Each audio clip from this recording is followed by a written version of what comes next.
आप सब वर्ण का दो रूप जाने थे। किसका? कौन कौन वर्ण? स्वर्ण वर्ण व्यंजन वर्ण। स्वर वर्ण व्यंजन वर्ण और व्यंजन वर्ण। व्यंजन वर्ण, हाँ या ना? आपने व्यंजन वर्ण का दो रूप जाना था। वायु प्रक्षेप की दृष्टि से व्यंजन वर्ण दो प्रकार के होते हैं। कौन कौन? अल्पप्राण महाप्राण। आपने एक नंबर पे जाना था क्या? अल्पप्राण। और दूसरा में क्या? महाप्राण। महाप्राण। आप इसे जानने के लिए आपने आसान तरीकों में एक परिभाषा जाना था कि वैसा व्यंजन वर्ण जिसके उच्चारण में हकार की ध्वनि निकलती हो उसे महाप्राण कहते हैं। महाप्राण कहते हैं। जिसमें नहीं निकलती हो उसे अल्पप्राण कहते हैं। आप अगर क वर्ग में देखेंगे तो क ख ग उसके बाद घ और अंग। अगर आप इसमें अल्पप्राण को खोजना चाहेंगे तो आपने उच्चारण किया क का, तो क आपको बताइए हकार आ रहा है। नहीं। ख अगर ऐसे भी आप बात करें तो आप अपनी ट्रिक में भी जान सकते हैं। आप अपना हाथ को रखिए, आप कहाँ? फेस के सामने, यानी मुंह के सामने। आप मुख के सामने अगर रखेंगे, देखिए आप बोल करके क ख, देखिए जिसमें वायु निकल रहा है तेज गति से, वो आपको हो जाएगा क्या? महाप्राण। क निकाल के देखिए, क ख, बोलिए क और ख में कौन होगा? महाप्राण। फिर ग घ, देखिए उसमें कौन होगा?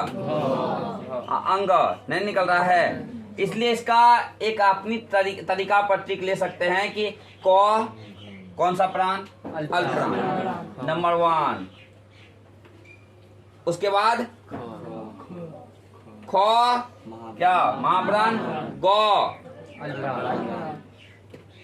तो 1 और 2 क्या हो जाएगा? अल्पप्राण आपके इसका साथ जुड़ जाएगा, यानी और महाप्राण हो जाएगा। कौन कौन? ख और घ महाप्राण हो जाएगा। तो आप इस प्रकार से अल्पप्राण और महाप्राण को देख सकते हैं। हाँ।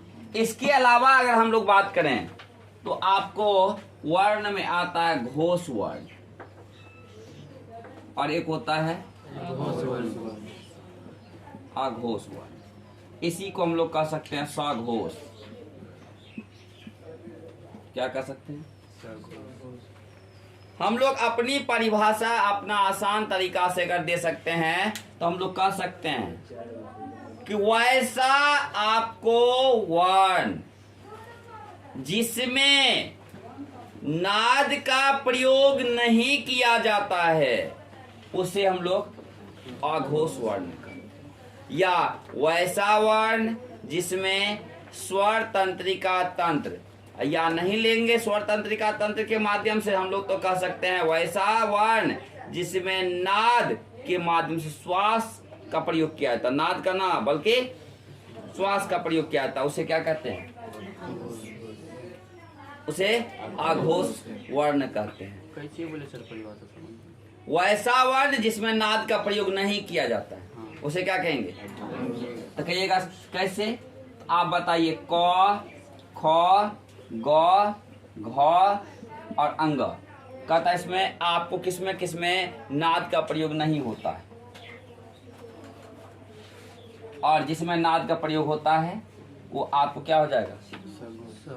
सघोष।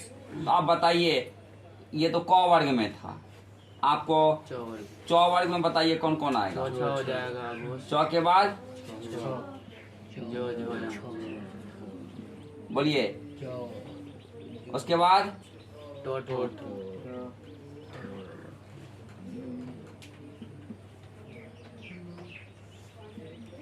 उसके बाद ठ ना, ट ठ ड ढ न, उसके बाद प फ ब भ म।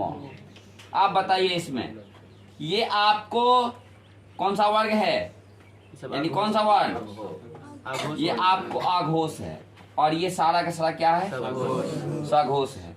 इसके अलावा अगर आप बात करें इसमें तो तालम स, ये आपको किस वर्ण में गया? अघोष वर्ण। आघोष में। इसमें अगर आप बात करें तो आपको य र ल व ह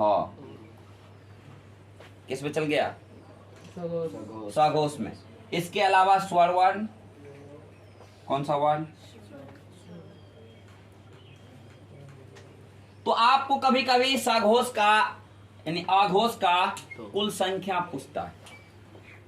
क्या पूछता है? कुल संख्या यानी कुल संख्या आघोष का कितना होता है? आप गिनिए। 13। आप उसका गिनिए। 15 यहाँ तक हुआ। 16, 17, 18, 19, 20 हुआ। और याद कीजिएगा स्वर वर्ण की कुल संख्या कितनी थी? 11। कुल कितना हो गया? 31। तो आपको सघोष या आपको घोष कितना हो गया? 31। अघोष कितना हो गया? 13। इस प्रकार से भी आपको ऑब्जेक्टिव में पूछी जाती है। आप याद रखिएगा अल्पप्राण और महाप्राण के माध्यम से। जिसमें हकार की ध्वनि निकलती है वो महाप्राण, और जिसमें नहीं निकलती है। और ट्रिक भी रख सकते हैं आप अपने याद कि अपने मुख के यानी सामने हाथ रखकर हवा नहीं निकला है तेज गति में तो आपको क्या हो गया? अल्पप्राण। ख तो हो गया क्या? महाप्राण। ग तो क्या हो गया? अल्पप्राण। घ महाप्राण। अंग।